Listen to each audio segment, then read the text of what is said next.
ओह God, पता ना आज रात कैसे कटेगी। कल मेरे जिंदगी का सबसे बड़ा दिन है। कल अगर आदित्य सर ने मुझे अपनी फिल्म के लिए साइन कर लेंगे तो मेरी तो लाइफ ही बन जाएगी। यह सृष्टि है, देखने में बहुत ही ज्यादा खूबसूरत है।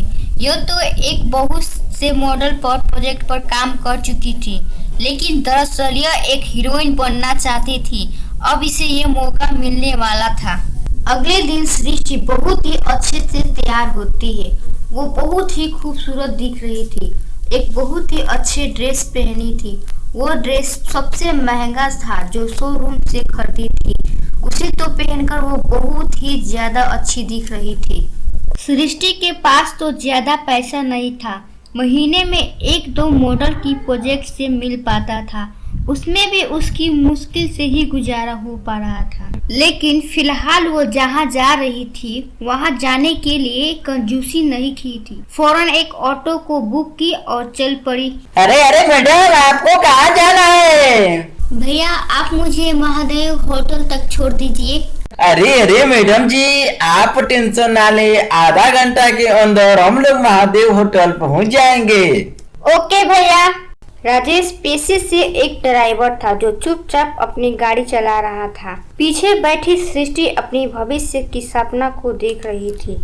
दरअसल सृष्टि शहर के सबसे महंगे और आलीशान होटल में होने वाली पार्टी में शामिल होने वाली थी, जहां पर उसकी मुलाकात मशहूर फिल्म डायरेक्टर विक्रम आदित्यनाथ से होने वाली थी, जो कि उसे अपनी आने वाली अपकमिंग मूवी में इन हीरोइन के रूप में साइन कर सके। सृष्टि को अपने पर इतना भरोसा था कि वो इस रोल के लिए खुद को साबित कर देगी। कहाँ रोक दूं मैडम?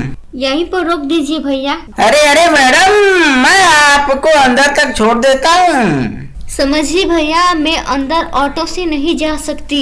अच्छा ठीक है मैडम। जैसे ही सृष्टि ऑटो से उतरती है उसकी ड्रेस ऑटो में फंसकर फट जाती है। ओह नो, सिट आज ही होना था क्या इसे? अब मैं पार्टी में कैसे जाऊं? अरे अरे मैडम, ये क्या हो गया? मुझे माफ कर दीजिए। ओहो नहीं भैया, आप में कोई गलती नहीं है। मैंने ही नहीं देखा। एक काम करिए भैया, आपने मुझे जहाँ से लिया आप वहीं पर छोड़ दीजिए, क्योंकि मैं इस फटी हुई ड्रेस के साथ पार्टी में तो नहीं जाऊंगी। अरे अरे मैडम, अगर आप बुरा ना माने तो मेरे पास इस समस्या का एक हल है। कैसा हल भैया? अरे मैडम, यहाँ से केवल 5 किलोमीटर 5 मिनट का रास्ता है। वहाँ पर हमारा घर है और वहाँ पर हमारी बेटी रहती है जिसको कढ़ाई मेकअप होगा, मतलब कि लड़कियों का सब काम आता है। वो आपके इस प्रॉब्लम का सलूशन कर सकती है। लेकिन भैया, रफू किए हुए ड्रेस कौन पहनता है, वो भी इतनी बड़ी पार्टी में? अरे मैडम, आप तो चलिए सही। अगर आपको उसका काम पसंद नहीं आएगा तो आप घर चले जाइएगा। वैसे ही तो आप घर जाने वाले ही हैं। काम्या के पास 1 घंटा बाकी था। जब उसके पास कोई रास्ता नहीं था तो वो उस ड्राइवर की बात मानकर उसके साथ उसके घर चल पड़ती है। ड्राइवर अपने छोटे से घर में मैडम को ले जाता है और अपनी बेटी रजनी को वो सारी बातें बता के और बाहर चला जाता है। देखो ना, असल में इस ड्रेस के साथ कुछ हो सकता है क्या? देखो, मैं नहीं चाहती हूँ कि किसी को पता चले कि ये ड्रेस फटी हुई है। देखो दीदी, आप टेंशन मत लीजिए और आप पीछे घूमिए। रजनी सृष्टि के बैग पर बहुत ही खूबसूरत मेहंदी बना देती है। ओह क्या बात है रजनी, तुमने वाकई में बहुत ही अच्छा डिजाइन बना दिया है। मैं बहुत ही खुश हूँ तुमसे रजनी। अच्छा बताओ, मैं इस काम के लिए तुमको कितने पैसा दूं? नहीं दीदी, मुझे पैसा नहीं चाहिए। आपको इस काम पसंद आया, मुझे बहुत ही अच्छा लगा। आप रुको, मैं अपने पापा को बुलाती हूँ, आपको सही समय होटल तक छोड़ देंगे। सृष्टि सही समय पर होटल में पहुँच जाती है। Hello Aditya sir. Hello Srishti, you are very looking. ये मेहंदी का डिजाइन तो सुपर है। कौन सा डिजाइनर है? ओ सर, मेरा ये पर्सनल डिजाइनर है। इस तरह आदित्य और सृष्टि में बहुत देर तक बात होती है और यह मूवी मेन लीड के तौर पर हीरोइन के रूप में सृष्टि को मिल जाती है। इस तरह रजनी का मेहंदी का डिजाइन बहुत ही ज्यादा फेमस हो जाता है। वो जब भी सृष्टि बाहर जाती तो रजनी से अपने कॉस्ट्यूम के ऊपर मेहंदी का डिजाइन बनवा कर ही बाहर जाती थी। इस तरह सृष्टि भी पॉपुलर हो गई थी।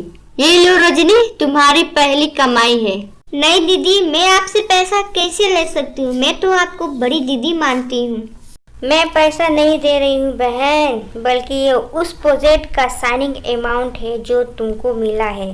तुम एक मामूली कॉस्ट्यूम डिजाइनर नहीं हो, बल्कि तुम एक बहुत ही मशहूर मेहंदी कॉस्ट्यूम डिजाइनर हो।